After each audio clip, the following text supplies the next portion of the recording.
naissance aux USA dans les années 60 et que Triumph fut une des premières marques à surfer sur la mode.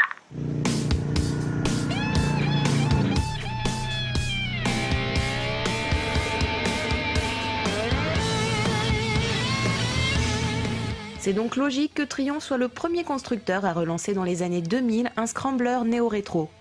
Un scrambler est un twin de route équipé de pneus à crampons, d'un grand guidon et d'échappements relevés pour aller découvrir de nouveaux espaces hors de la route.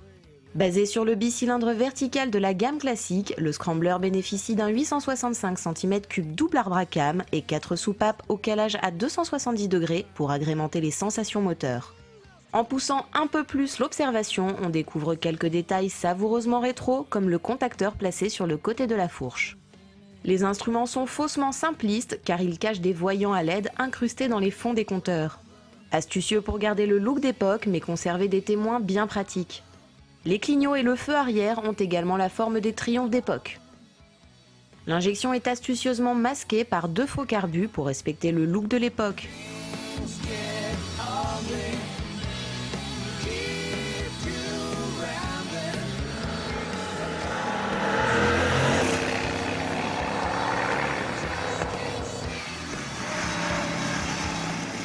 Le scrambler est une petite moto fine et basse dont la prise en main semble évidente. Pourtant, le grand guidon et le long réservoir vous rappellent au passé.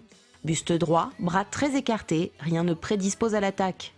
La ligne d'échappement latérale vous oblige à décaler un peu votre jambe à l'arrêt, mais les protections thermiques semblent parfaitement bien placées pour éviter toute brûlure. Dès le démarrage, l'anglaise dévoile un moteur docile. Le bruit est feutré, trop pour certains. Le scrambler est une machine de balade et les 55 chevaux sont a priori une valeur faible, mais la présence permanente du moteur, sa souplesse et son élasticité vous font totalement oublier la puissance brute.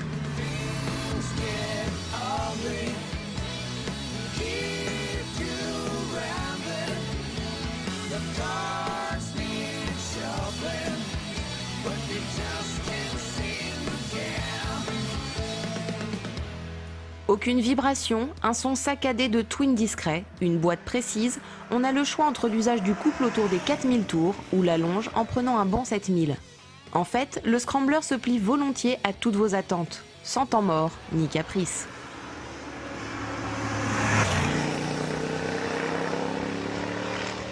La tenue de route est bonne si on ne brusque pas la machine. Il vaut mieux enrouler, d'autant que les pneus à crampons sont peu à l'aise si le pilotage est trop heurté. Le constat est identique pour le freinage. Le mordant est assez mesuré, mais la puissance est au rendez-vous avec un disque avant de 310 mm. À l'arrière, le petit disque demande un peu de doigté car il peut bloquer facilement. Un freinage un peu façon ancienne, mais des distances d'arrêt bien modernes. La fourche de 41 mm n'est pas réglable et le double amortisseur chromé respecte l'esprit d'époque. Peu de retenue hydraulique, mais pas d'inconfort. Seule la selle retransmet trop les irrégularités de la route à la longue. Elle sera revue sur le millésime 2014.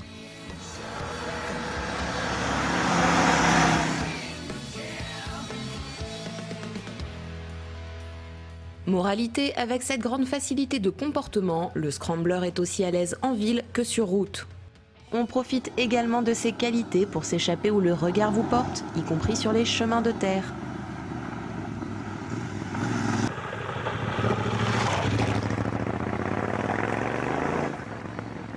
Son moteur doux et dosable et ses pneus au profil trail vous permettront d'en faire bien plus que vous ne l'imaginez. À notre époque des radars automatiques, on finit par se rendre compte au bout de quelques kilomètres à son guidon que la Triumph Scrambler est notre meilleure alliée contemporaine. Elle laisse place aux sensations de conduite et de liberté de la moto et se fout de vous faire croire que vous êtes un pilote de course. C'est une leçon de savoir-vivre en quelque sorte. Après, c'est à vous de voir si vous voulez changer votre prénom pour celui de Steve.